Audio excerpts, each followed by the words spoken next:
It's time for Security Now. Hey, I'm Tom Merritt filling in for Leo, who's off on a cruise, and I get to hang out with Steve Gibson and talk all about security. We're going to go over the new browser updates, both in Firefox and Chrome. There's some do not track stuff to keep an eye on, but there's some cool stuff in that Chrome revision as well. And we're still going to be talking about OAuth. Just because Leo's gone doesn't mean there's not more to discuss. We've got some great questions from folks in our Q&A section coming up next. Netcasts you love. From people you trust. This is TWiT. Audio bandwidth for Security Now is provided by the new Winamp for Android, featuring wireless sync and one-click iTunes import. Now with free daily music downloads and full-length CD listening parties. Download it for free at winamp.com/Android. Video bandwidth for Security Now is provided by CacheFly at CacheFly.com. This is Security Now with Steve Gibson, episode 377, recorded November 7th, 2012. Your questions, Steve answers, number 154. Security Now is brought to you by Go to Assist from Citrix. Take control of your IT world from one simple cloud-based platform. Provide live or unattended support for all your users anywhere. Sign up for your 30-day free trial today. Visit gotoassist.com and use the promo code SECURITY. And by Carbonite Online Backup, automatic, continual, unlimited backup for your computer files, just $59 a year. Try it free at carbonite.com. Use the offer code SECURITY now. You get 2 bonus months with purchase. It's time for Security Now with the man who tries to keep you as safe as you possibly can online, Mr. GRC.com himself, Steve Gibson. How's it going, Steve? It's going great, and everyone is probably realizing you're not Leo. I am obviously not Leo. Leo's off on his cruise, so I get the pleasure, I get the perk of filling in on Security Now for 3 weeks. This is going to be fun, man. I can't wait. Well, you have a familiar voice to everyone who listens to you and your gang over on Tech News tonight. So I guess it's today, isn't it? Tech News I guess today? It's sort of Tech News this morning because we do it in the mornings now. But yes, I'm Tom Merritt, host of Tech News Today. This is Security Now. Now, Leo is still going to be with us in part, Steve. Ooh. We have a little bit of Leo to share with you. That's technology. With a couple of our sponsors. And let's go to the first one right now. Hello there, friends and family and everybody watching Security Now. I'm sorry I can't be with you. Thank you, Tom, for filling in. I really appreciate it. Hey, Steve, how are you? I just wanted to mention backup. You know, I feel like I'm the backup bad guy. I'm the guy who tells you I've done all the shows on the radio show. You gotta back up, but you know, it's for your own good. And backup does not have to be broccoli. Backup could be good for you and taste good when you use Carbonite.com. Do you know what I mean? I mean, this is backup where you don't even have to think about it. You're going to take one step. You're going to go to Carbonite.com. You're going to sign up, $59 a year for everything on your computer. And you're just going to install it on your Mac or your PC, and then you forget about it. That's it. You're done. Whenever you're online, Carbonite is continuously, automatically backing up. All the changes are automatically recorded. It's cloud storage, too, so you can go visit your stuff on Carbonite. Just log into your Carbonite account on any computer. They have smartphone and tablet apps free.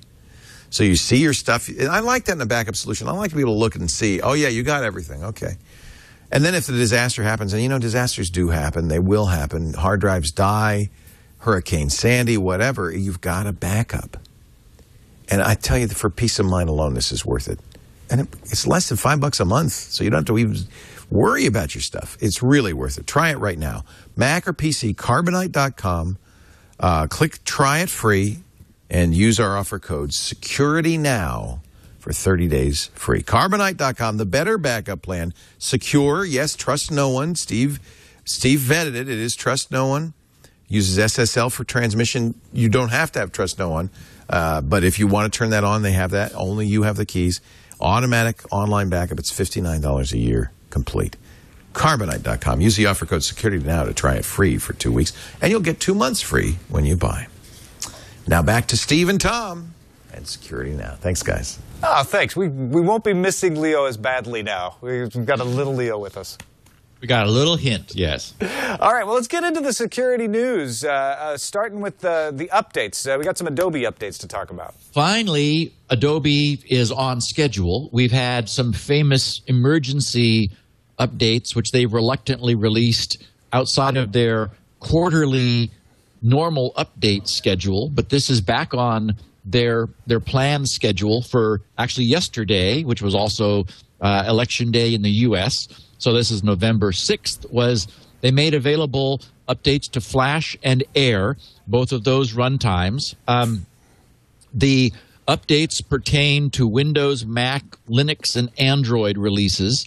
So across the board, they fix 7 troublesome, critical vulnerabilities. So these are worth doing. I went to check my version under Firefox, wondering if Firefox would be alerting me to the fact that this version of Flash was out of date, because there's been some plans to do that, and I know that in some cases it takes responsibility. In this case, it didn't.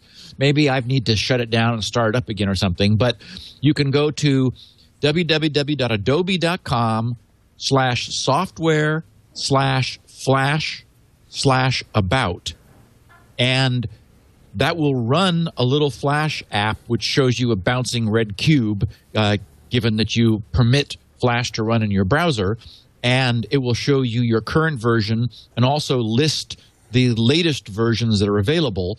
And in the case that I did this today, I was seeing that I was not running what they have just released. Now, on that page, they do give you a download the latest button.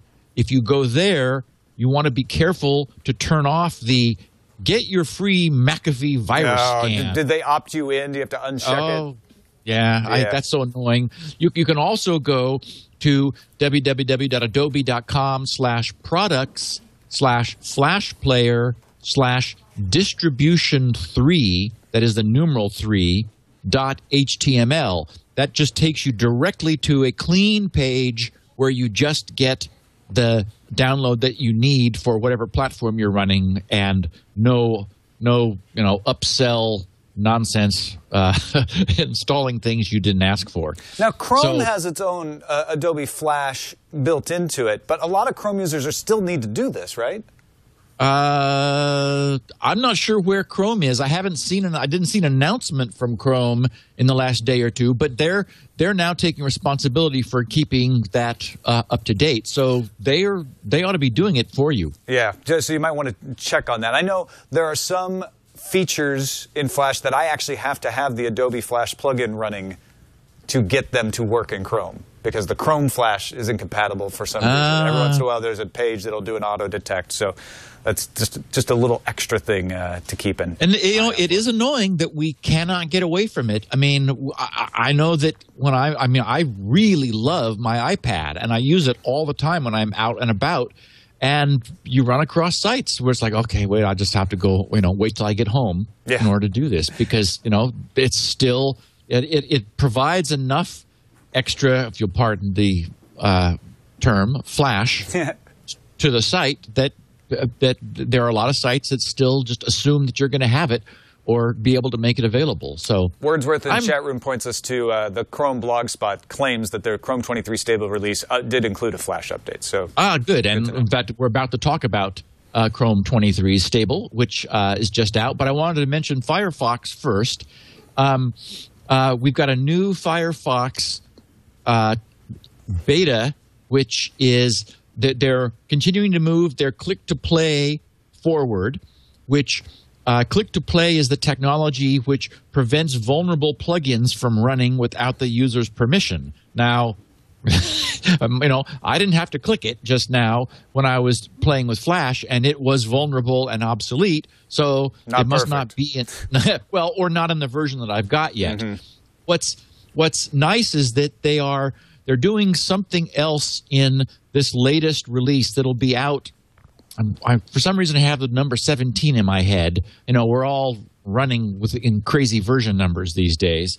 Instead of it, we were on Firefox 3 forever and then 4 forever, and suddenly Firefox version numbers took off incrementing at the same rate as the national debt. So it's just gone crazy. But they've added something which the Chromium project has been talking about in their blogs, which is enforcement of strict transport security. So we did an episode on strict transport security. The idea is that what we really want is we want to use the web with SSL as much as possible. So if sites support ubiquitous secure socket connections, that is HTTPS, then the way to make that even stronger is for the site to be able to declare to the browser that it supports strict transport security.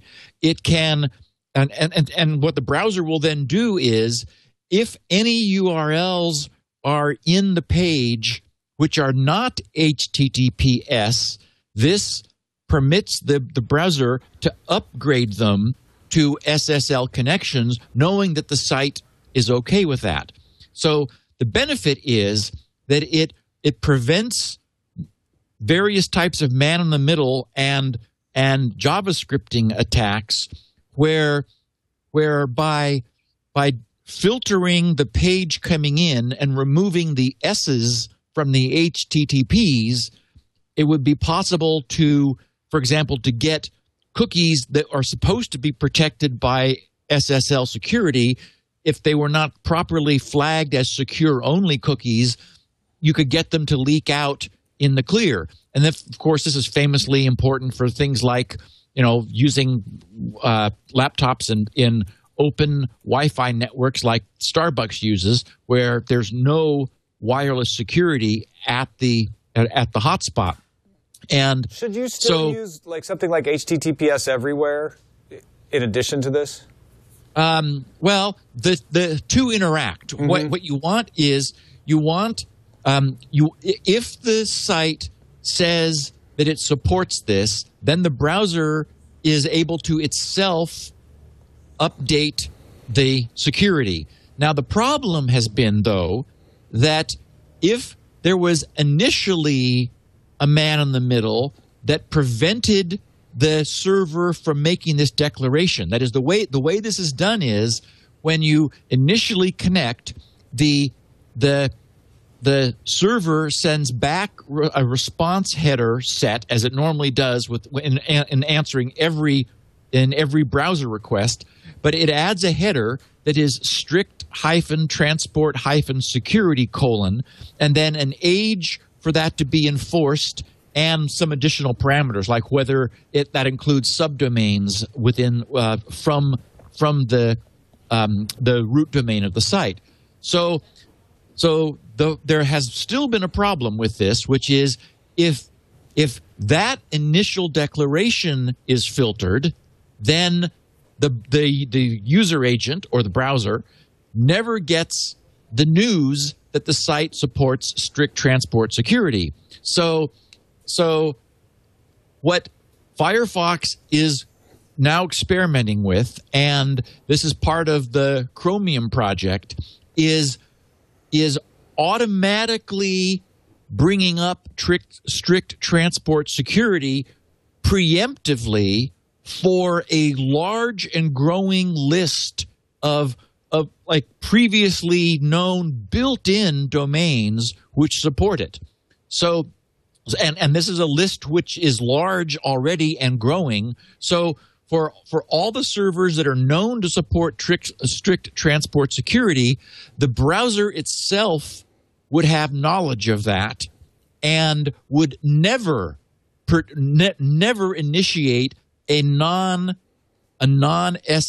connection to that domain or subdomain. So this is really nice. This is, what we're seeing over the last couple of years as sort of this awareness has been growing that the future is cloud and connected, and more of our experience is through the browser, is, we're seeing real maturation of browser security and technology in really useful ways. So this is just neat. The idea that Firefox and Chrome will preemptively know which sites are able to support SSL, even if you've never visited them. So this max age, the max age header allows the browser to be taught that a site supports strict transport security, but you still need to get it the first time. And so there's that little bit of a wedge that the malware could exploit if the browser wasn't told, or if you were using a new machine and you had never visited that site. So the browser, again, wouldn't have the information that site is able to support STS. So this is just, it's a small thing, but it's one fewer ways of malware getting into, getting hold of our browsers. And of course, browsers are becoming increasingly important. And who updates that white list of the servers? Is that administered by Mozilla? It's just built in. It's built into the core browser code. So as now we're seeing much more smooth and continuous updates in the background. So, Chrome is updating itself, every time you launch it. It verifies that it's got the latest and greatest. And what we've seen in the last few iterations of Firefox is that they've been making their own update process increasingly transparent, so that they're following that Chrome model of taking responsibility for keeping the browser current all the time. And Mozilla, so, is it Mozilla that's making the list in the first place? I don't know. I have the link in the show notes, src.chromium.org, and it's a JSON file, strict or transport _security _state _static. And so that's, built into the browser code base, and it's a pretty comprehensive list. It's down toward the end of the list. It's probably the Chromium project, then, that's keeping it up to date. That's cool. Yes. So you have a little, you have a little HSTS guacamole and a little HTTPS everywhere rice, and then you wrap it up in a VPN burrito, and you've got delicious security.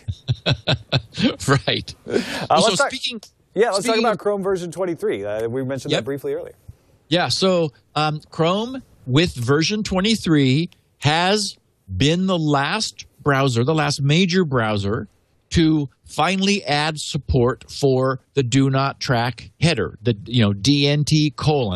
Microsoft, Mozilla, Apple, and even Opera have enabled it some time ago. Of course, we've spoken about how Microsoft's enabling, I should say those have supported it some time ago, and they've all played by the official W3C rules of having it off by default, with the single exception of Microsoft, which in IE10 has enabled that header unless the user turns it off, which has created some controversy. Apparently, the Apache web server group have stated that they're going to just ignore the do not track header when it is expressed from IE10 because it breaks the rules.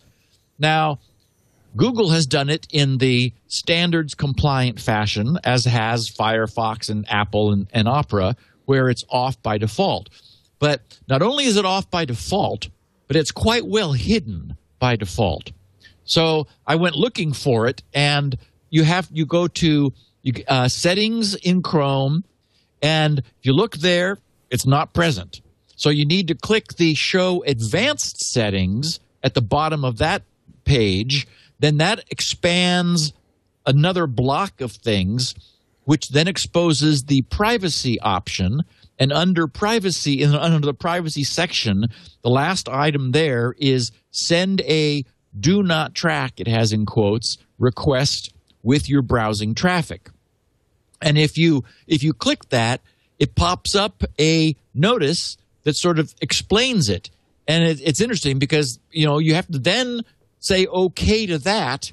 The first time I just hit cancel because I thought, okay, I'm just kind of canceling this notification, but it disabled the checkbox. So it's like, okay, it's there, but, they're not really encouraging you to click this. So when you do click it, what pops up says, enabling do not track means that a request will be included with your browsing traffic. Any effect depends on whether a website responds to the request and how the request is interpreted. For example, some websites may respond to this request by showing you ads that are not based on other websites you visited. Many websites will still collect and use your browsing data, for example, to improve security, to provide content, services, ads, and recommendations on their websites, and to generate reporting statistics. Then they have a learn more at the end. And if you click that, then it takes you to a page that asks the question, does Chrome provide details of which websites and web services respect do not track requests and how they interpret them? It's kind of a funny answer too, isn't it? And then so they answer their own question saying, no, at this time, most web services, including Google's, do not alter their behavior or change their services upon receiving do not track requests. So nobody uses it, but just so you know. Well, and this is why lots of people just think it's nonsense. My position has always been it's better than nothing. And that, once upon a time the web was regarded as nonsense, and there was this whole chicken and egg problem. People who were arguing against the internet were saying, well, no one's going to go there if there aren't sites there. And no one's going to do sites because no one's going to go. And it's like, okay, well, that all worked out. Yeah. So I'm convinced that, this is progress. And this is exactly the way I've said it was going to happen. I've said if Microsoft doesn't ruin it, though, right? Because the idea is that you need to get most of the legitimate websites on board to respect the do not track, and then it's useful. But a bunch of them are now getting upset because Microsoft turned it on by default, as you mentioned, breaking the rules. That's starting to muddy the waters of whether it's going to catch on or not. Well, this isn't going to be an easy path. Yeah, I mean, the big problem is that everyone argues against this, saying, well, it's voluntary. It's like, today it's voluntary. That's fine. Users are expressing their opinion. So then we'll get some sense for that.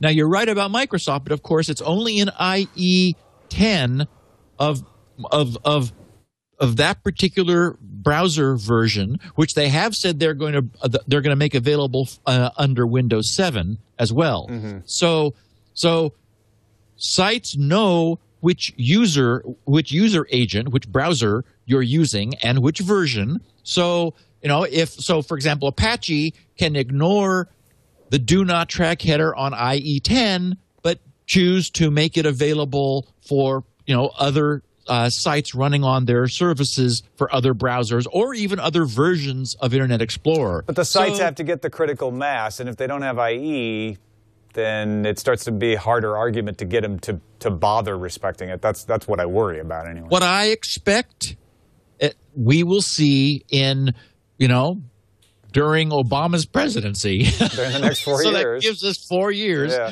We will see some legislation. Eventually, it'll be soft and it'll get stronger. And ultimately, it will end up being legally enforceable. And I don't think that's a bad thing. I think this is the way we're going to get there. And I'm happy that I'm talking to you, Tom, and not Leo, as we discuss this. Well, let's talk about something fun. GPU accelerated video in Windows.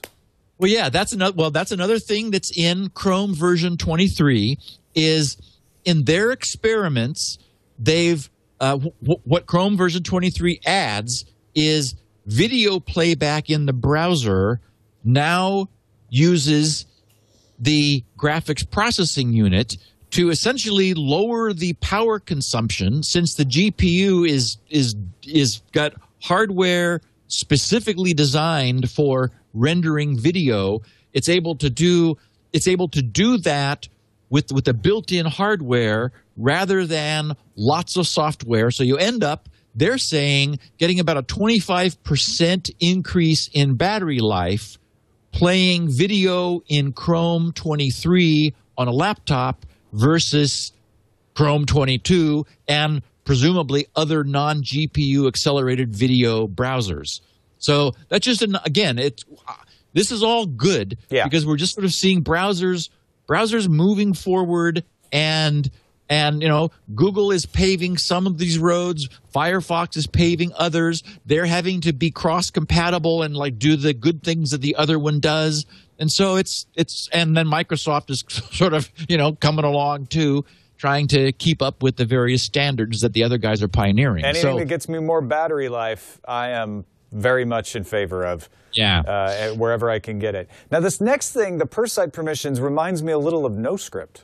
Well, I'm very excited. That's one of the huge movements forward. In fact, NotScript was the extension that I have been running in Google in Chrome so far. Yeah, I run that one too on Chrome. And so I'm happy that now what we have added with version 23 is per site permissions are built into Chrome. That's fantastic. Once again, they're buried, so they're essentially non-existent in the same way that the DNT header option is non-existent for non-expert users, but it's there. So once again, you go into settings and then show advanced settings, and then under privacy first I should say the way you see this is when you're looking at any site's page, you click on the little site icon to the left of the URL. So where the lock goes? Exactly, the little lock guy. That now pops open a drop-down showing you for that site what a very comprehensive set of settings are in place for cookies, images, JavaScript, handlers, plugins, pop-ups, locations, notifications, full screen, mouse lock, and what they call media. And so normally a site will default to the default settings for the browser, and then you're able to override either always on or always off for all of those things individually for that site. So I thought, okay, well, to make this work the way for real safety, we need somehow to turn JavaScript off by, disable JavaScript by default. So then I went digging around, how do I change the defaults globally so that then I enable it for specific sites? And so that's where you go into settings, show advanced settings, under privacy, and then click the content settings button. And that pops up a dialog with where all of these features can have their defaults changed, and it also explains what they are to some degree. For example, it has an item for handlers, which allows sites to ask to become default handlers. And you can say, no, don't bother me with that. Or plugins, you can choose run the plugins, click to play, or block them. And there's something called mouse lock. And I thought, what the hell is mouse lock? Well, it allows sites to disable the mouse cursor. Oh. And you can either allow that, you can have, if the site requests it, you can have Chrome prompt you for whether you want to allow that or not, or you can block it outright. And then there's also two different options at the bottom, which are nice to see, which is for flash, camera, and microphone control, where sites can request it or sites can require it.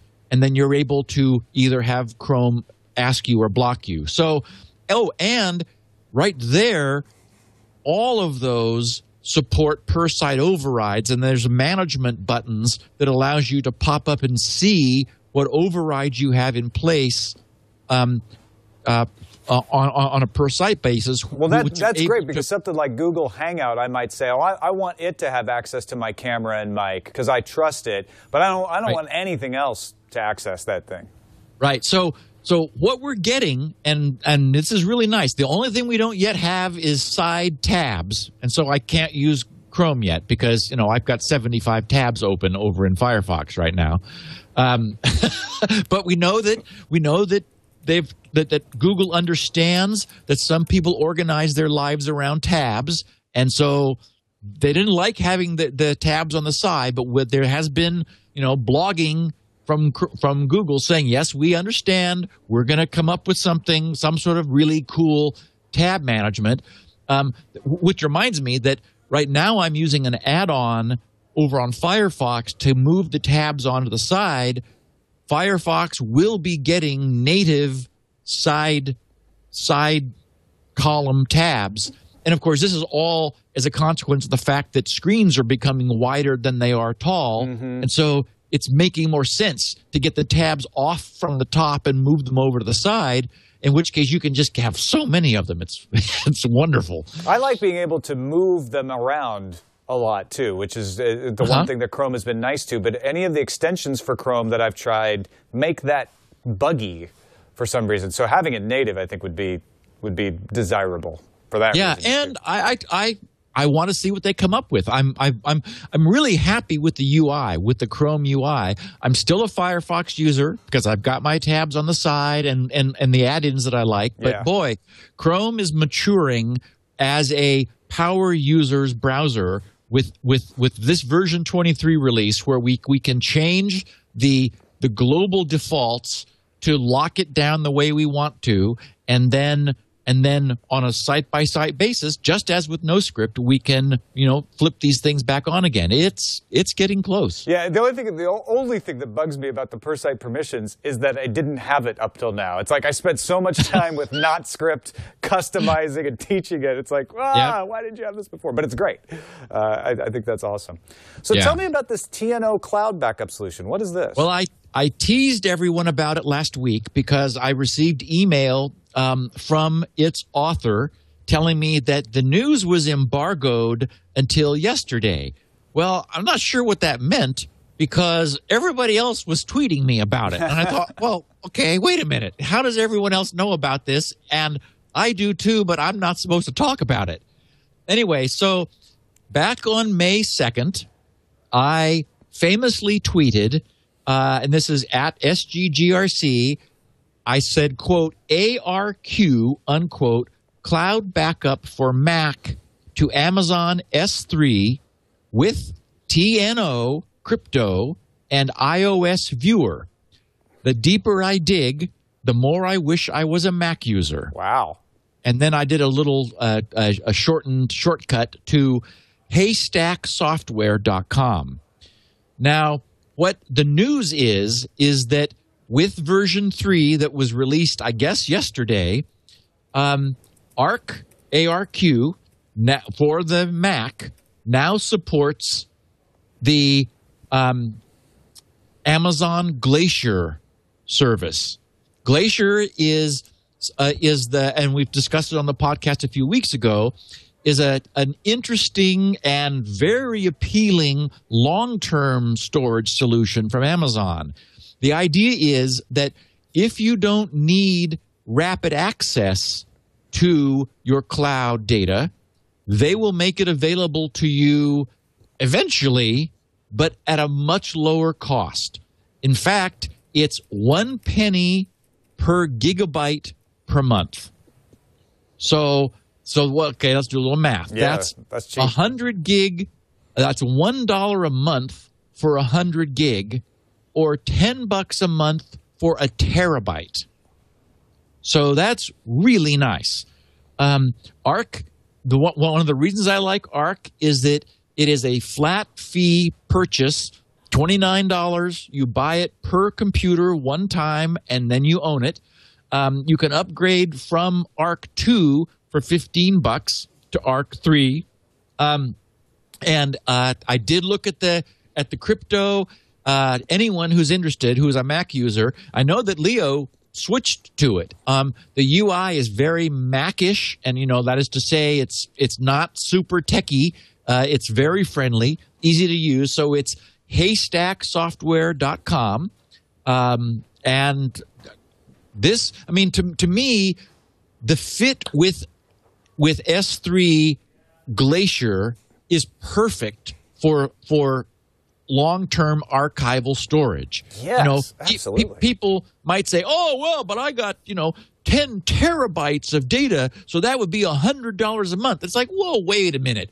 No, what, you got 10 terabytes? Sure, of like crap that you've ripped from DVDs or downloaded from, torrents or who knows what. My point is that stuff isn't original content. Anybody who's like, creating anything original, even photo collections, are not going to be that massive. And this is a great deal. So I just think it makes a lot of sense. Well, yeah, this reminds me of the old Jungle Disk service, which did S3 for its backend. You paid for the same sort of thing. You paid for the software, and then you just subscribed to S3. And I stopped using that, 4 or 5 years ago because the S3 fees were getting too big for what I had. Right. So and Glacier makes this worthwhile again. Yeah, Jungle Disk was our choice as a high-quality TNO, trust no one crypto. They did it right.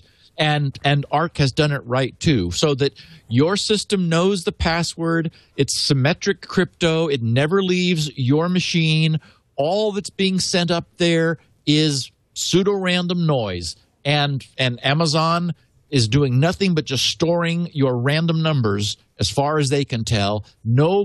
As far as we know, no force on Earth is able to decrypt that stuff. It's really good crypto. So I did vet it completely and looked at it carefully, and that's why I recommended for Mac users, haystacksoftware.com was a great solution. So I really like the fact that you can put that much data up at Amazon. And hey, for things like archival backup, you don't need instant access to it. No. So, Glacier is a really nice trade-off. It's one of the reasons I'm using this little Zareason laptop now, even though it's only got a 64 gig flash drive, is I get to use a flash drive, and I've got encrypted backups of the stuff I don't need every day, and I've got a Dropbox with the stuff that I go back and forth, and that I do need access all the time if I need a little more space than what this thing has. So yeah, it's perfect that way.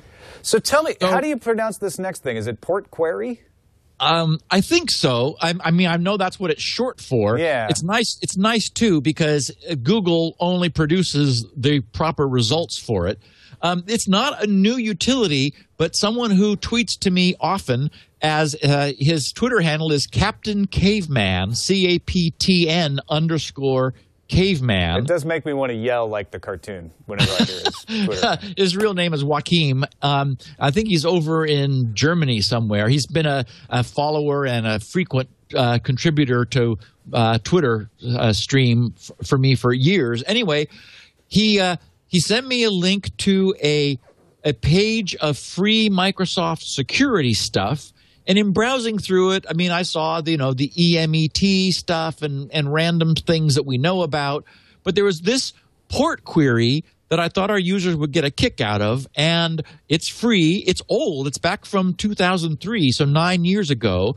But it's small and lightweight. So if you just Google PORTQRY, what it is, and the reason I wanted to bring it up to our users' attention or our listeners' attention is that it is a local port scanner. So there's always been interest in within a local area network scanning your own machines, and this is very small and lightweight. It's a few hundred K and runs on anything post NT, so all the way back to Windows 2000 and on. So I just wanted to bring it to people's attention. It's a simple command line oriented scanner and shows the status of ports on machines and supports a number of protocols, so it's able to check them for different protocols. And written by a Microsoftie some time ago. Captain Caveman's good with that stuff. Yes. There's a security movie up on Kickstarter that apparently is your fault. I guess that's the case. I wanted to give a little shout out and let our users know. There's a guy who's actually in my neck of the woods in Costa Mesa, California, Jonathan Schieffer, who tweets at JSCHIEFER, but he has the more memorable, and I was surprised he was able to get this domain, therootkit.com. Surprised is the Tony domain. Didn't have it. Yeah.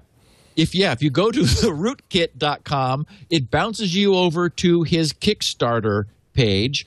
And so what he tweeted me is he says, at SGGRC, I'm doing a Kickstarter for my movie, therootkit.com, about computer hackers. Most of my research came from Security Now. Thanks. So I went over to the page, and under his who are you, he describes himself as, he says, my name is Jonathan Schieffer. I'm the writer, director, editor, and one of the producers on The Rootkit. I've been writing scripts for 10 years. I've been making movies, short films, commercials, music videos, and industrial videos for the past 3 years, but that's what I do. Who am I? I'm a person like you, trying to make my dreams come true, trying to make a difference. The Rootkit is my best attempt to date. So, as of course is the case with Kickstarter, he's hoping to generate some critical mass of contributions in order to help produce this movie. Anyone who's interested, I encourage you to go to therootkit.com, check it out, and maybe consider supporting him. I am certainly going to do so. Yeah, and, I'm gonna maybe take a look at this. We could talk about it on Framerate as well. Yeah, that'd be great. That's so cool. I did find a nice testimonial for Spinrite that I wanted to share with our listeners. This guy's rather formal. He said, "Dear Mr. Gibson," and then he says in parentheses, "Steve." It's like, okay. He says, "Is that your father? Do you use that joke? Mr. Gibson is my father." He says, "I just got off the phone with your helpful, knowledgeable, and nice sales/customer service lady. I had my Spinrite moment. A major catastrophic hard drive failure caused by power outages and surges from the fast-moving storm system here in the East. Whoops." So he says, the surge protector did not work. Ooh. The drive was caught in an endless loop, and I knew there were disk errors from using other lame third-party utilities. He says 3 different ones. My OS files were there, but my efforts to repair did not work. One tool said I had, quote, disk errors, unquote, and the restore points, of course, would not work either. The drive's controller chip was possibly fried, and my drive seemed toasted as well. Of course, I had an image that was about 3 weeks old, but the drive had the image on it in a different partition, and both were now unreadable. Oof. So I purchased Spinrite 6 after hearing about it frequently on the Security Now podcast. After figuring that it was my only option, as the malfunctioning disk could not be restored from my save image or backup, and the reinstallation was also inaccessible, I needed to get it working again so I could image or do a repair installation of the OS. I used your well-designed program to create a bootable Spinrite CD. I started it after following the easy-to-follow instructions and waited and watched. Spinrite automatically recovered and repaired 12 sectors, and I was then able to boot and have the disk detected in another machine as my motherboard was RMA'd to Intel. I guess it really did fry him. Wow, yeah. After a repair installation, the machine is back to normal with no files lost. It boots fine, and Spinrite saved the day. It was well worth the cost and time saved, easy to use, and after nearly 20 years of making systems, this was the first I needed to use it. But I know it will not be the last. Thanks for a great and easy-to-use product, David G. Spigener in Marlborough, Connecticut. So, David, thanks for sharing your happy story. When I saw it was from Connecticut, I wondered if it was going to be a hurricane or storm-related story. So, yeah, I'm sure there's a lot of people in similar situations out there with all of the havoc that caused. All right, well, I'm actually still missing Leo a little bit. Should we hear from him again? Hey, good Tom, idea. hey, Steve, if you don't mind, I'd like to interrupt just briefly and talk a little bit about our sponsor, Citrix. I've worked with Citrix since 2000. Well, actually, since 2004, but even before then, I worked with a company that Citrix acquired, Expert City. That's where they got the Go to My PC technology, I think. And Go to Assist I've been using for a long time. It's how I fix my mom's computer. Go to Assist is a wonderful product. And if you're in IT, it is Absolutely a must-have. Now, if you visit GoToAssist, you'll see they've gone well beyond remote assistance. I mean, it still is their best remote and the most used, by the way, remote support system in the world. 38% of all remote support. It's the market share leader. 38% of all remote support is GoToAssist. But now it's much more than that. They have added more capabilities, and I have to say, this is a tool everybody in IT should have. And if you wanted to take your IT business to the next level, like become a managed service provider like Russell Tammany, this is the tool you need. Visit GoToAssist.com, read about it. They've got the remote support and all the features you want, 8 sessions at once, unattended support, and things like that. But they also now have a service desk for ticket management. You can manage, track, and resolve issues, change, release, and configuration management. And it's, by the way, the portal, everything you do is self-branded. So it's your logo. GoToAssist puts you front and center, and because it's your business they're talking about. They've also added monitoring. And when I saw this, and I first saw it about 6 months ago before it was public, I was blown away. You put the remote crawler from GoToAssist on your client's network. It assays everything, not just hardware, network-attached resources, but also software. So you know everything that's running on that network. And then you can set up a dashboard that gives you proactive information about everything from network performance to the state of the toner cartridge. And you can get alerts by instant messenger, text message, email. So you know exactly the status of your client's network. And this is how people like Russell manage, Russell's got 3 people managing 300 plus clients. The only way you could do this is with stuff like this. Really amazing. So you get the monitoring, you get the trouble tracking, and the service desk, and you get the remote support. This is GoToAssist, and you can get it all free for the next 30 days. Right now, I want you to visit GoToAssist.com. Click the Try It Free button. Our promo code is security. Just one word, security. They know that a lot of IT pros listen to Security Now, and they'd like you to give it a try. GoToAssist.com. Use the offer code SECURITY. Now back to Steve and Tom and Security Now. All right, it's one of my favorite things to do. It's time for a little listener feedback. This is number 155. I was talking to Steve before the show. It's been almost a year since I filled in on Security Now, and the last one I did was a Q&A. Yep. So let's start off with Sean O'Brien in Texas, tweeting you the following question at SGGRC. Please don't say it's hard to factor large primes. It's impossible to factor any prime. Okay. To everyone who sent this, I ran across a number of similar people groaning at me in the mailbag, and okay, so I guess I had been misspeaking. This is okay. First of all, I would argue that it's not impossible to factor any prime. It's trivially easy. Exactly. I was just thinking the same thing. I'm like, well, you could do it once. So right. So it's so what I and we all know that what I have been meaning to say every time I say it's hard to factor large primes is that it's hard to factor the product of large primes. So I've been taking a shortcut.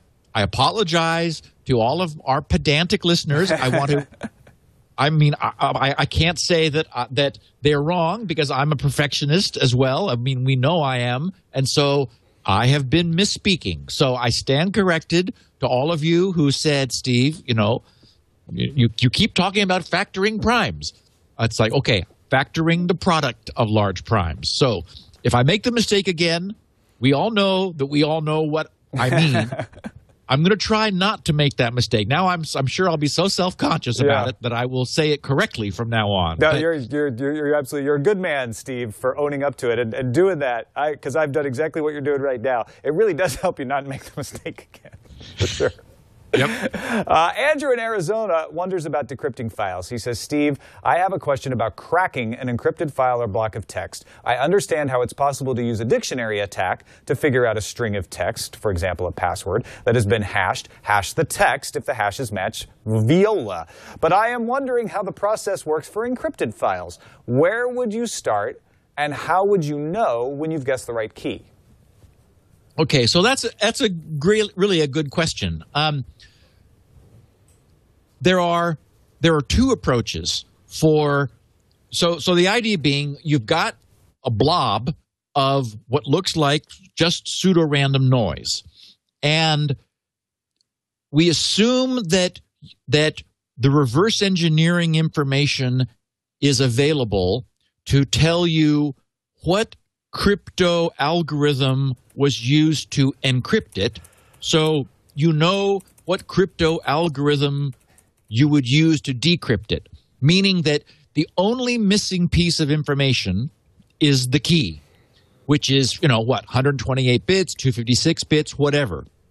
So the question is, how do you know, how do you go about doing a brute force attack, essentially? Well, there's two solutions or two approaches. One of the things that normally comes along with encryption is authentication. That is, not only are you going to decrypt something, but the algorithm which is used or a secondary algorithm also authenticates that it has not been modified.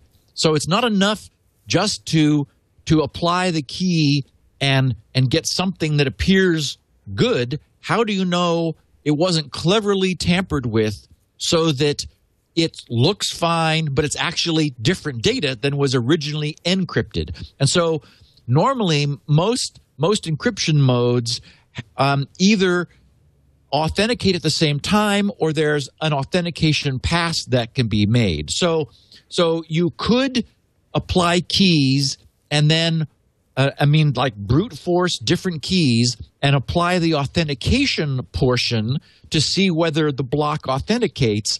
And if it does, then perform the decryption. In some cases, the authentication process is faster than decrypting it. So that works. But what you can normally do is only decrypt the beginning of the file, which is going to be faster than either of those two approaches. For example, you might have a TrueCrypt volume, which has a well-documented, publicly well-known format and header.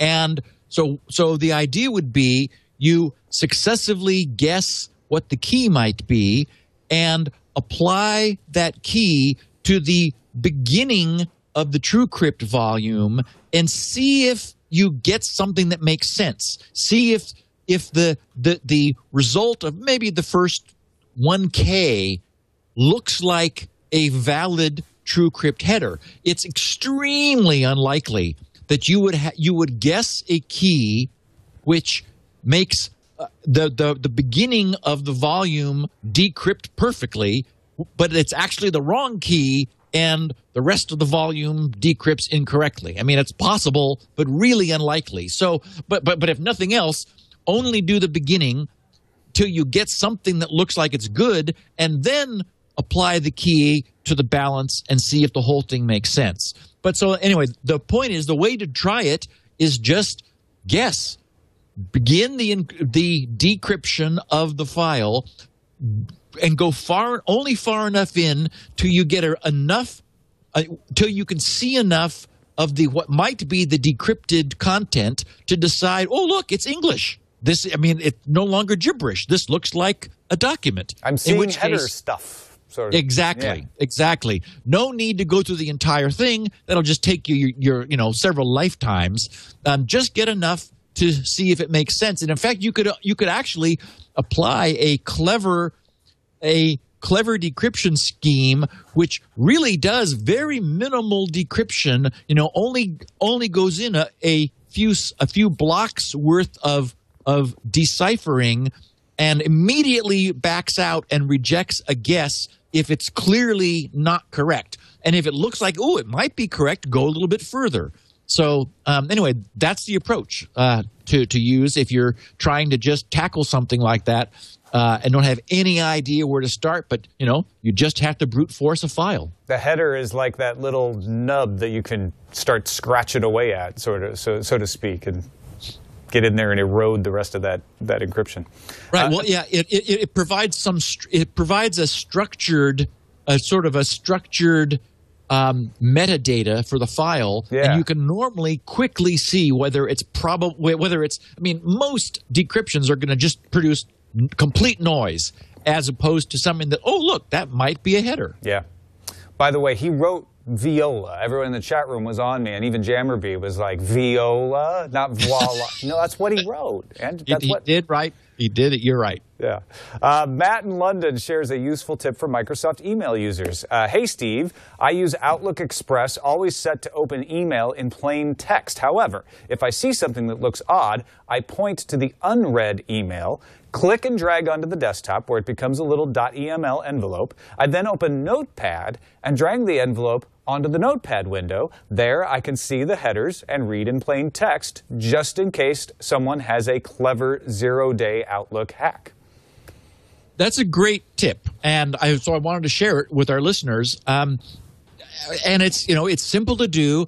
I often do the same thing myself. I've got a little hex editor that I ran across decades ago that I've carried with me from one Windows update to another.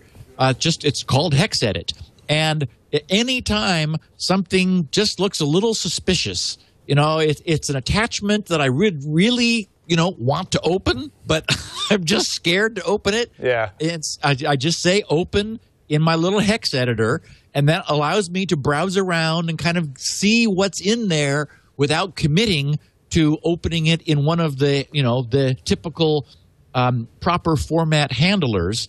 And so this is something very similar, but using tools that everyone has. So I think Matt's got a great little tip. Just drag the file, to the desktop, and then drop it on Notepad, and then you're viewing it in something that is just text, and Outlook has no chance to touch it. Yeah, everybody's sharing their editors now in the chat room. This is great. Tamahome says Emacs, Web7157, Notepad Plus, Strength says MadEdit. I'd probably say Gedit. There's lots of different approaches to that, but it's a usable tip no matter what kind of software you've got. That's pretty cool. Yep. I just usually delete the email. I'm like, I don't want anything to do with it. Student 17 in New Zealand shares an OAuth observation. Something I noticed when logging into a site using OAuth to authenticate with Twitter was that when my browser jumped to Twitter, LastPass recognized the site and autofilled my login details. Since LastPass would not autofill on a domain that looks like Twitter but is not Twitter, wouldn't this be a way to protect yourself from spoofing? That's a great thought, and the answer is yes.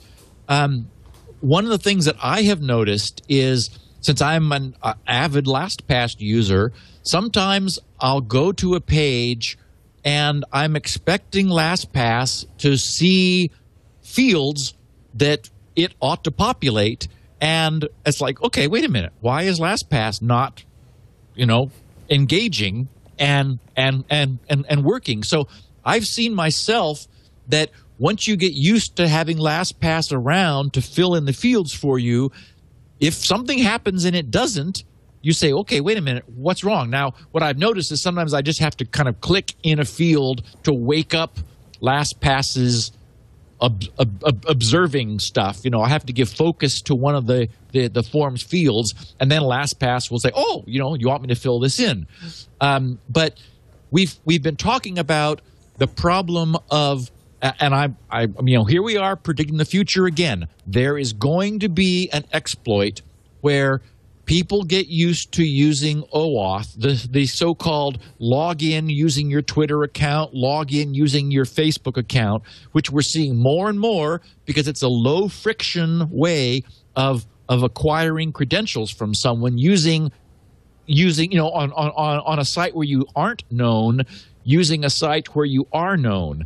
And it's very convenient, but the problem is spoofing. We are going to see instances of OAuth spoofing as this becomes increasingly popular. There's just, there's no other way about it. And it's dead simple to make a page that looks like it's OAuth. Oh, yes. And once people get used to doing it, they'll just say, oh, yeah, of course, and won't notice that the URL is, Facebook 00 with 00K .com instead. So, but again, as student 17 in New Zealand observes, LastPass would not engage. And so, it's sort of nice to have it there and to have you say, wait a minute, why didn't LastPass log me in? My favorite is when they use the Cyrillic O's instead, so you can't even tell by looking. Yep. Richard J. Toronto in Ontario, Canada wonders about hardware made in China. I have been listening to your podcast for about 2 years now, and while I don't necessarily understand the propeller hat episodes, he calls them, I do learn a lot from the show. I own Spinrite, and though I have not had to use it for a catastrophic HD failure, it did fix a mysterious random slowness issue with my mother's laptop. With the recent congressional warnings about Chinese telecoms being allowed to enter the U.S. and possibly spy on the communications they are helping to deliver, has anyone given thought to the hardware made in China? Even if Chinese companies are kept out, I would have to guess that most of the hardware that is used is either entirely or some part is made in China. Do companies that sell networking equipment tear down random samples of retail products to see if the components have been modified? For that matter, does a consumer electronics company like Apple perform tests like this? I would think that putting compromised equipment into your network would be just as bad as allowing a person to walk in off the street and sit at a terminal. Well, I'm uncomfortable picking on China or any one nation. And we do know that apparently a lot of hacking is coming from Chinese IPs. The government officially denies any state sponsorship of that, and I want to take them at their word. But it is the case that there exists some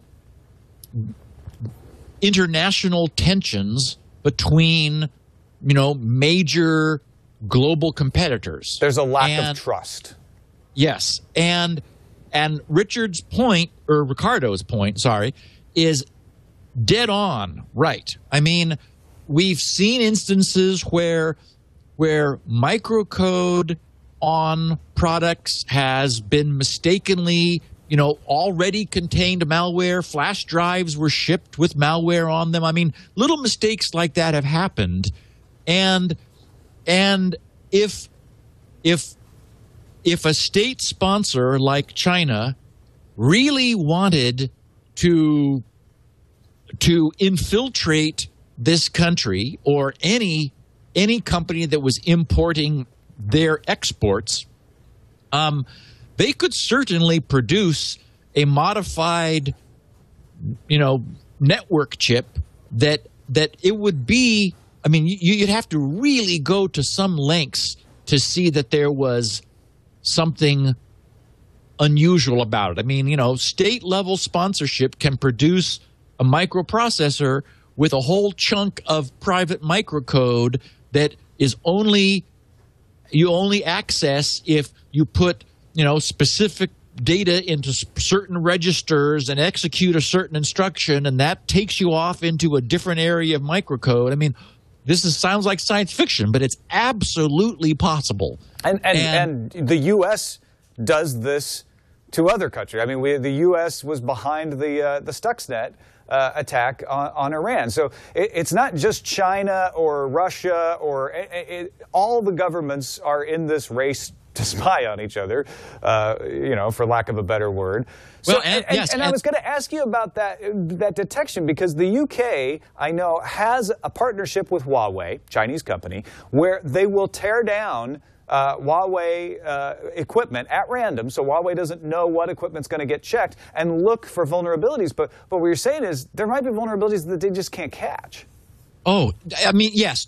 For example, it would be necessary to, in the case of a processor, to completely reverse engineer from the silicon the die itself and all of the microcode and understand what every bit of it does. I mean, it's exactly like taking a huge piece of software and trying to find something that was deliberately done, a backdoor put in a large software product. The only way to do that would be to reverse engineer, and you wouldn't have the source. You would have only the binary. You'd have to decompile it, disassemble it, decompile it, turn it, back into source and then understand what every single line does and be looking at it from the standpoint of how can this be abused. The problem is this has all become so complicated that it is absolutely possible for non-intentional, non-designed-in features, if you're going to call them that, to hide, almost in plain sight. I mean, even simple network switches now are managed and you're able to log into them and give them passwords. I just bought a little 5-port gigabit switch, and I was amazed at the technology that is in this thing. And it's like, well, do we know that it doesn't respond to some secret, sequence of packets that come along and allows it to bypass the passwords that the user has installed? So we don't know. What do we do? Because you could say, well, I'm just going to only buy if the chips are assembled and made in the U.S., but there could be somebody in the U.S. is spying on it. It could be anybody that's putting this stuff in there. Yes, and even if the chips, even, for example, if China was building iPhone 5s using Apple's A6 chips, which Apple supplied, again, if you've got state-level sponsorship, nothing prevents a truck from making a left turn and a replacement truck takes its place and has chips that look exactly like the Apple A6 processor. I mean, I don't know how. You ask, what do we do about it? It's like, well, you just don't worry about it. you just live, right? Yeah. And I guess you look for the effects of the sort of thing, right? You try to keep secure, you keep encrypted, and you try to make sure that you're not opening yourself up to as many vulnerabilities as possible. But well, yes, one thing we've never really discussed on this podcast in all of the podcasts we've done is the conclusion that the best security people have come to, which is that monitoring is the only way to know. Mm-hmm. That is, you can have firewalls, you can have antivirus, you can have all of these sort of static defense systems, but actively watching the traffic, monitoring what comes in and out of your network, and asking questions about, what's that connection over to there? I mean, it requires the right balance of, a chill pill and knowing when to worry. Because, if I ever do a netstat/AN, I think that's what it is, or maybe it's ABN, that shows you all the connections, I've got stuff connecting out all over the place. It's like, wait, and so if you sit there and try to explain every single one of those, it's like, okay, well, I've got so much software now, we all do, running on our machines that's busy talking out to the internet. It's very difficult to really audit that. You just got to do spot checks. But it's really the only solution is to really, really closely monitor what's going on. Or get a backscatter scanner for all your... No, never mind. That's it. John Lockman in Ottawa says that UPEX security cannot be fixed. Is it UPEX? Is that how you pronounce that? Yeah. Okay. The entire problem with the UPEC model of using the fingerprint as a sole authentication factor is that Windows requires the password for other purposes, encrypted files on NTFS, for example, and thus they must store the password in some way. Even if they used the most secure algorithm in the most secure way, the password must at some point be decrypted into plain text before it can be used to tell Windows to log in as a specific user. Authentic can increase the security all they want, but anyone who reverse engineers the encryption on the password will be able to decrypt the password simply by definition. The only reasonable approach is to only use fingerprint as a second factor for authentication, the something you have, obviously, because you got it. Right. So, yeah, your finger. So I agree with John in principle. First of all, I love his conclusion. The only reasonable approach is to only use fingerprint as a second factor for authentication. I absolutely agree that makes sense. That's not as convenient as the whole sort of like, James Bond, oh, cool, this thing just scanned my finger and now I can log into my computer using nothing else. that said, there are two approaches which do solve this problem. One is the use of the so-called Trusted Platform Module, the TPM, which exists in many laptops, and it's having a hard time achieving critical mass. But the idea being, and we have done a podcast on it in the past, is that it absolutely will not export the things that it contains, and that it is potentially possible to design a system where where features of a fingerprint are used in order to unlock it, and without those features, it will not produce the password. So you keep it from Windows. Now, it is the case that if you've got malware watching what goes on, well, then you've already got malware in your system up front. The second possibility is to actually use features of the user's finger as the password. The problem is those are rather soft. The fingerprint changes angle. They swipe it differently. There's a different level of grease on the person's finger today as opposed to yesterday, and so it's easier to match a fingerprint against the learned template than it is to actually use features of the fingerprint for as the password. In which case, if you did that, you would actually need that fingerprint in order to decrypt the stored password, and once again, it would be safe.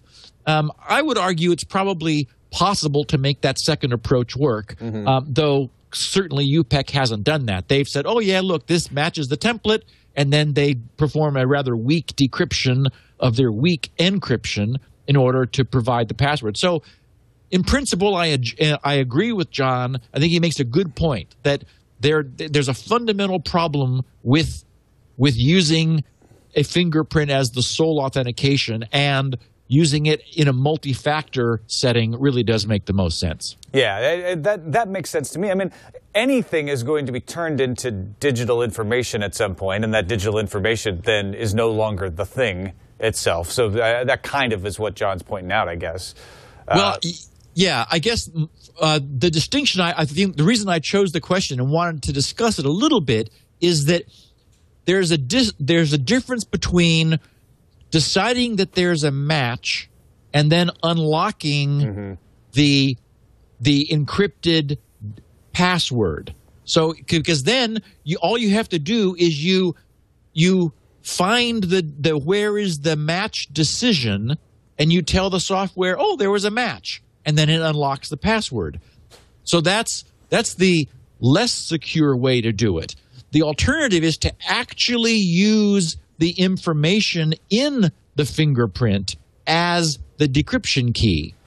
And the problem with doing that is if you don't make it a weak enough set of features that they're not going to vary from one swipe to the next, you'll never get the same key twice, and you'll never be able to properly decrypt it. So there's a little bit of a catch-22 there as well. Yeah, you need to limit the number of times it has to be turned into something else, and then it becomes more secure. But I guess we need technology to catch up with being able to have that be valid every time. Do you use? Have you ever used Clear, the transportation security line jumper thing? A lot of people don't like the idea of Clear because they're like, oh, somebody's got a database of all of my information. But I kind of figure somebody already has all that information in a database. So what Clear does is they do a fingerprint scan, and then you get to skip the line at TSA. Now, you still have to go through whatever security screening. You don't get to skip the security screening, but you do get to skip the line. And they have a very forgiving fingerprint scanner. But it makes me wonder, now that we're having this conversation, just how secure it actually is. Yeah, well, we could all skip the security line and we'd just be fine, too. Yeah, I know. Well, that's kind of what we were just talking about in network security. It applies to people, too, doesn't it? Yeah. Jared Vandenberg, or to Leo, John of the Mountain, in Waddinxveen, which I'm sure I didn't pronounce right, near Gouda, the Netherlands, says that Steve and Leo, you guys are criminals, he says. I was just listening to episode 375, at which you talk about having removed DRM from a Kindle book that you owned, and that there are tools available to do so. That, sir, as crazy as it sounds, is illegal. I was shocked to hear that you did not know this, as legitimately as you may feel about it. According to Section 103 of the DMCA, quote, no person shall circumvent a technological measure that effectively controls access to a work protected under this title, end quote. The Act also prohibits the distribution of tools that enable a user to circumvent access controls or controls that protect a right of copyright holder. And you cannot claim that it's fair use because the DMCA does not contain any explicit exception. That's what got the DCSS guys in trouble. He also points to a Wikipedia article about anti-circumvention and says, just wanted to point that out. Personally, I'm against any form of DRM on any media because it prevents making a backup, lending, or selling something you legally own. So if you want a DRM-free ebook, pirate it. Better not to pay and be a criminal than pay and still be a criminal, according to John of the Mountain, that is. So, okay, I didn't intend to imply that Leo and I did not know that that was illegal. I understood. Just to fill you in, Tom, I had a Kindle book with a low number of installs on its counter, and I was using it on my stair climber, which is a PC-based Kindle software, and I reformatted that drive and set it up and forgot and didn't remove it and and increase my count. And so when I wanted to put it back on the rebuilt machine, it said, "Oh, you've exceeded your number, your install limit." It's like, what? Happens to me with print books all the time. No, wait, yes. No, it doesn't. So anyway, so I thought, okay, well, I've been wanting to play around with Calibre, which I was pronouncing Calibre, but Elaine informed me that she did the research and it really was Calibre. Calibre, yeah, I have Calibre too. It's a good program. And I just wanted to see if it worked. And so, sure enough, I was able to remove the DRM and read the book that I already purchased and I legally owned. And I know that Leo and I both know that that's a breach of the DMCA. Now, it's not a breach of my own ethics because I didn't give it to anybody else. I'm not intending to. I would argue about some aspects of the DMCA. I will take responsibility for having done that. At the same time, I don't think that I am the target of, the DMCA. It is more, the DE, the CSS guys and, people who are doing mass decryptions of Blu-ray DVDs and producing them at low cost and so forth. So also, the Library of Congress issues exemptions to the DMCA for certain things, like unlocking a phone that you own. Even though that technically would violate the DMCA because you're breaking copyright encryption, the Library of Congress has said, no, we're going to allow that. We're going to give exemptions. So, and those exemptions just changed recently. So it's worth checking if you're concerned about this sort of thing to find out if the behavior you want to do is in fact an exemption. I know that removing DRM from ebooks to make them accessible to text readers for blind people is an exemption that's allowed under the DMCA. Now that's not what you're doing, I know, but yeah, and the conclusion of better to pirate it and not pay and be a criminal than to pay and still be a criminal, I'm on the other side of that. Yeah. I mean, I'm proud to have purchased the books that I, spend many hours enjoying. And if the DRM gets in my way for my personal use, then I'm going to remove it. And there's lots bad about it. DRM-free ebooks are starting to gain some traction. Baen Books has been doing it for a long time.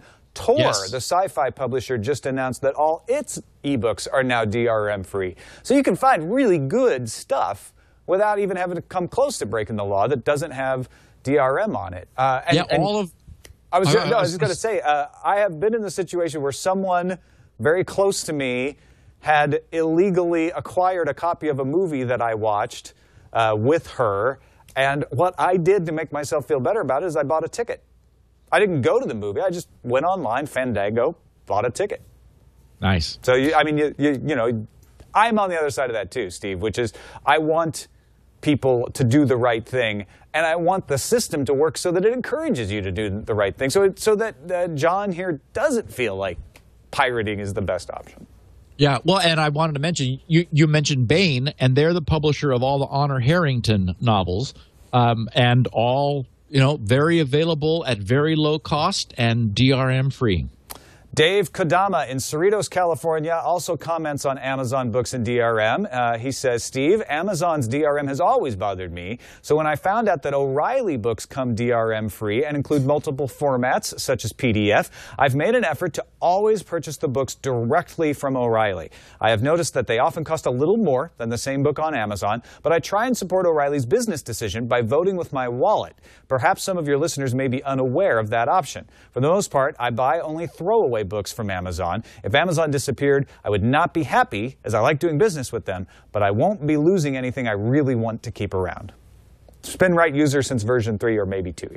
So I thought this was a very good point. I follow exactly the same policy with O'Reilly's books. I mean, I've got them all over the place, and now that they're offering them both in softcover and ebook format, what I'll do is I'll buy both because they offer a discount, and on the electronic side they make them available in every format. So EPUB and Mobi and EPUB, Mobi, PDF, and a couple others. And for example, when I was learning how to use the HTML5 canvas features on web browsers to do the magnetic recording waveform animation that I did a while ago, I had the PDF version of the book up in a PDF viewer where the table of contents column was there. I was able to do a search through the whole thing. I was able to jump around. It was just fantastic to have the book in PDF format. So it's really convenient. And I'm the same way. Sometimes I'll be over on Amazon and almost click that I want to purchase it. I go, oh, wait a minute, this is an O'Reilly book. And I go over to O'Reilly and buy it there. And then I download like all the versions that I could think I might want, EPUB and Mobi and PDF, and then, you know, sometimes have the softbound book sent to me physically so that I have it to flip through the pages as well. So, yeah, I'm 100% supporter of O'Reilly stuff for the books, the typically techie books that they offer. And I just published my chronology of tech history on Amazon Kindle Direct. I swear there was an option where I could say, no, don't put DRM on it. Maybe I'm confusing that, but I wouldn't see why O'Reilly wouldn't have that option too when they're selling their books. So you might want to check and see. They may not have DRM on the Kindle books. I think Amazon says you can choose as the publisher. And for me, it's the fact that I can have it as a PDF. Yeah, you get all the formats. I know. That's the best thing ever. Yep. Christopher Ursich in Lyndhurst, Ohio, comments on OAuth with Facebook and Google, suggesting that we just look for HTTPS. In the past 2 shows, you've discussed the problem with OAuth, where the user is tricked into entering their credentials into a phony Facebook or Google authentication page. I think it's worth mentioning or reminding people that this situation is no different than entering credentials on any web page. You simply need to look for HTTPS and that the domain listed is what you expect. This is always my careful practice. What burns my butt is how some sites will try to make the authentication window pretty by eliminating the address bar. In those cases, I just don't proceed. I find another way to log in, or I just decide that I don't need whatever the site is offering. Displaying the HTTPS and domain should be part of the OAuth spec. Fortunately, sites that use Mozilla Browser ID don't seem to misbehave this way. Thanks so much to you and Leo for Security Now. Your coverage always prompts me to dig even deeper into the topics on my own. Listener since The Onion Router, episode 70, Spinrite owner and aspiring catosicizer.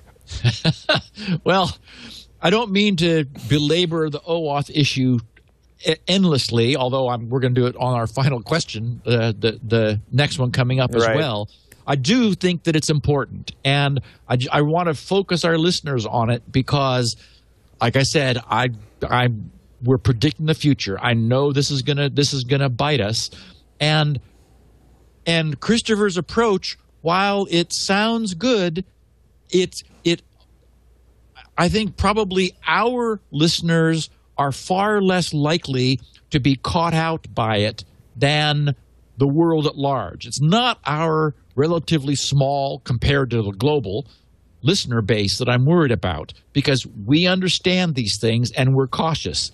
But there is no way my mom is ever going to understand HTTPS and whether it's an extended validation site and what it means that the address bar turned green, or, or even that she would look to say that it didn't say Facebonk instead of Facebook. She just would assume. I mean, she wouldn't even look there. Yeah. So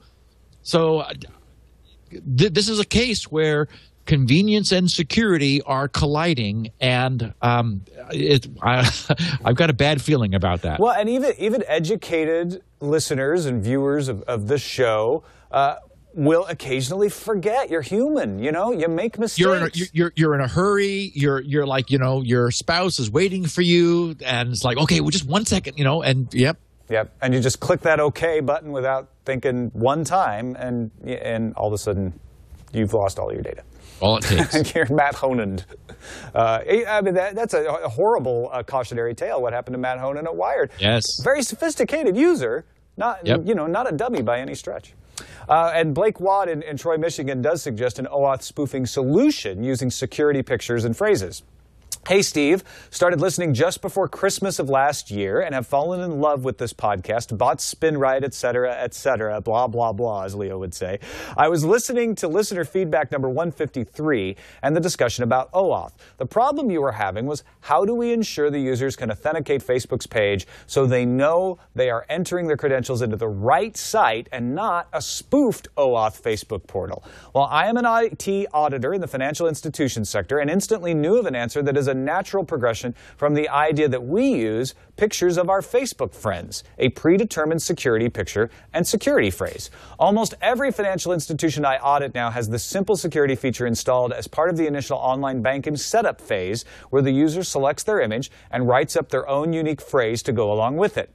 In the case of OAuth, the real Facebook page would be able to display the image you selected when you set up your security settings in Facebook, since you would have navigated to Facebook yourself to set up the images before Facebook would allow OAuth to work. But the important part is that the bad guys wouldn't know what the security image or phrase you chose was and wouldn't be able to display it to you. The only problem I can see is that it might be possible for the bad guys to scrape the image or phrase off of Facebook's actual login page if they know the email you used for Facebook, and then be able to display it to you as part of a spoofed site. But I would imagine that attack might be more complicated and only be part of a spear phishing attack. Can you think of a solution to that point, since such a vulnerability would exist for financial institutions as well, and the only protection being a somewhat hard-to-guess username? So, okay, I promise this is the last time we're going to talk about this, but it still confuses people. So I thought it was worth saying it once again. I'm sure we could sit down and logically demonstrate a proof for the fact that this is a catch-22. If you go to a OAuth login site like Facebook, either you do something to identify yourself, and then they show you something to attempt to do mutual authentication. That's what we're talking about, is mutual authentication. It's not just we want to authenticate with them, we need them to authenticate with us. And that's why, as Blake has suggested, we ask them to provide us something that only they know. The problem is, and this has already been done, so this is not a theoretical attack. It's exactly the same as if we are bounced to a spoofed site and that looks exactly like Facebook's "Who are you claiming to be?" We provide that information on the web page and submit it. We think we're submitting it to Facebook. We're submitting it to the spoofed server.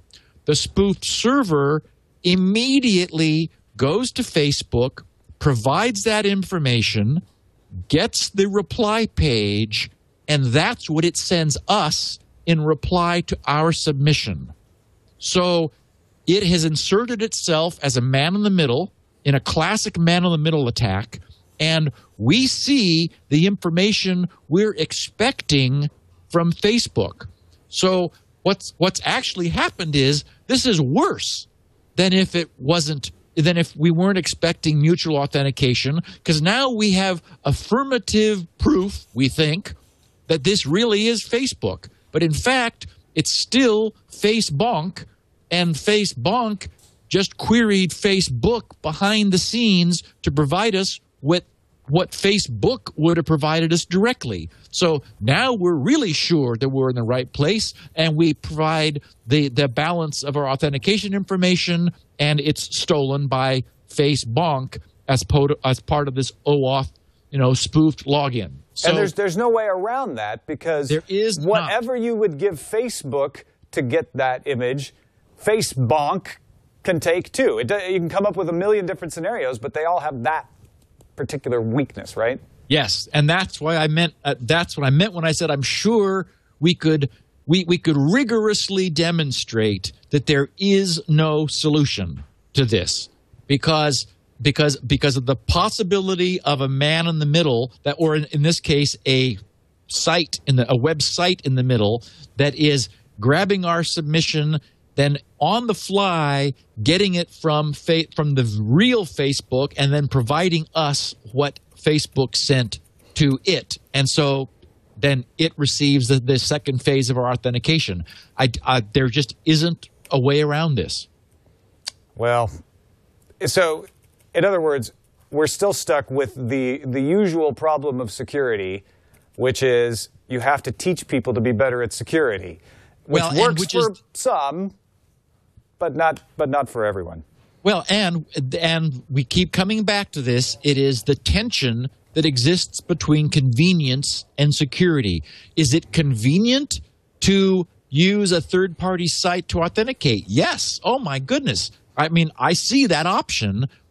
Increasingly, it's like, oh, here, rather than filling out these forms and telling us all about who you are, and no one wants to do that, especially for you just want to make a posting on a blog somewhere. No, that's why LastPass and 1Password and all those companies have a business, right? Yeah. Yeah. By the way, Facebonk.com is available for sale. If anyone, that's what I was doing just then when you saw me, when you caught me looking at my laptop. Well, that's it. That's the last of our questions. Steve, this has been really fun, as usual. And I'm so glad I get to do this a couple more times selfishly before Leo comes back from Australia. Yep. Looking forward to it next week. I'm not sure what we'll talk about, but I'm sure I'll have an interesting main topic for us and whatever interesting news has happened in the meantime. Well, I cannot wait to find out. Of course, folks, don't forget, if you haven't figured it out already, grc.com for Spinrite, for Shields Up, for all kinds of cool projects. Is there anything new going on over there? What's the most recent thing that you've put up? Because you've always got something cool cooking. Yeah, I've got a few things in the works, so I think I'll just keep them. I'll keep them close to the vest for the moment. All right. Well, I'm looking forward to finding out what those are. Show notes are always at twit.tv/SN. That's it for Security Now, folks. Stay secure. We'll see you next time. Security Now.